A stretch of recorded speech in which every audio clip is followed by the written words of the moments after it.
Este señor de aquí es Gregor Johann Mendel, un monje agustino, católico y naturalista aficionado a la jardinería, y que en 1865 y 1866 publicó lo que sería el origen de la teoría de la herencia genética, las leyes de Mendel, sentando las bases de la genética moderna.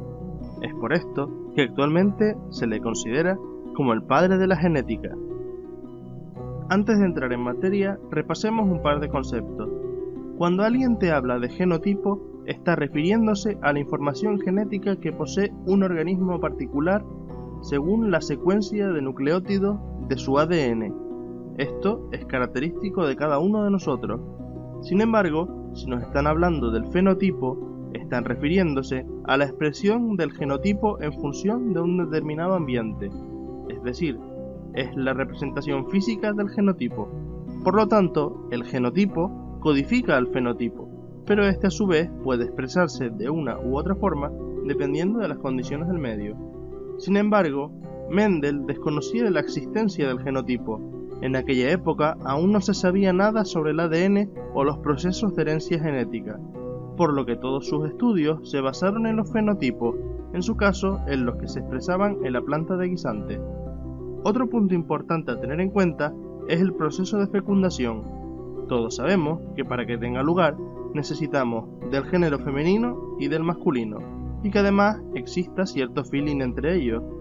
Pues bien, para que esto tenga lugar, antes se tiene que producir la meiosis, y con ella la reducción del número de cromosomas a la mitad. Esta es la razón por la cual recibimos la mitad de nuestro ADN de nuestra madre y la otra mitad de nuestro padre. Tras la fecundación y la fusión de los gametos, tendremos nuevamente el total de cromosomas que nos corresponden. Y por último, debemos saber que los distintos genes que podemos encontrar en los cromosomas establecen relaciones entre ellos. En nuestro caso, las que nos van a interesar son las relaciones de dominancia. Llamaremos alelo a cada una de las formas alternativas que puede tener un mismo gen. Se dice que un alelo es dominante cuando siempre manifiesta sus características, mientras que el alelo recesivo es aquel que solo manifiesta sus características cuando se encuentra en presencia de otro alelo recesivo. Por ejemplo, para el gen color de ojos podemos tener un alelo dominante que dé como resultado el color marrón y otro recesivo que dé como resultado el color azul, y dependiendo de cómo se combinen tendremos un color u otro. Esto lo veremos más claro con la explicación de las leyes de Mendel. Primera ley de Mendel o principio de la uniformidad de los heterocigotos de la primera generación filial.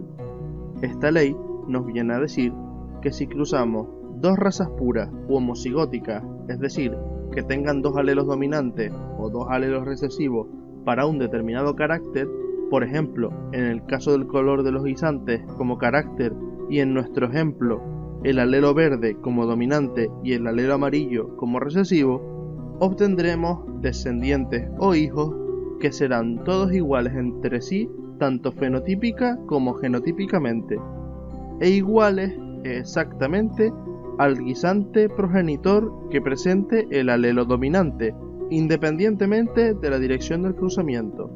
Por tanto, obtendremos siempre guisantes con el mismo genotipo, es decir, alelo dominante y alelo recesivo, y que tienen el fenotipo de la raza pura dominante, en nuestro caso, el guisante verde. Segunda ley de Mendel o ley de la segregación de los caracteres en la segunda generación filial. Esta ley nos viene a decir que durante la formación de los gametos, cada alelo de un par se separa del otro miembro para determinar la formación genética del gameto hijo. Es decir, que al cruzar dos guisantes verdes heterocigóticos, recordemos que estos son aquellos que presentan un alelo dominante y otro recesivo, los alelos se combinarán aleatoriamente para formar guisantes verdes o amarillos, en una proporción de 3/4 de color verde y 1/4 de color amarillo.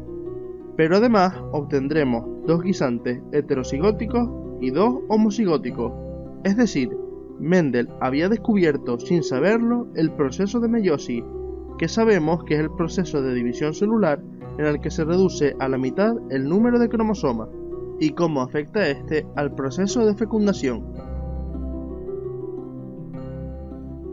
Tercera ley de Mendel o ley de la independencia de los caracteres hereditarios.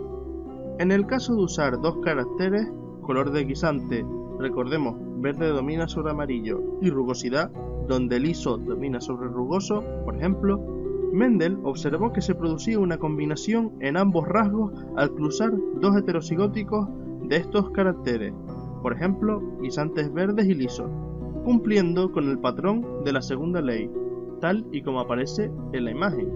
Veámoslo más claro en la tabla.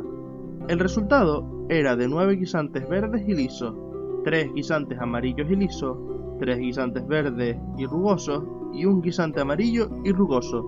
Por tanto, Mendel concluyó que diferentes rasgos son heredados independientemente unos de otros y que no existe relación entre ellos.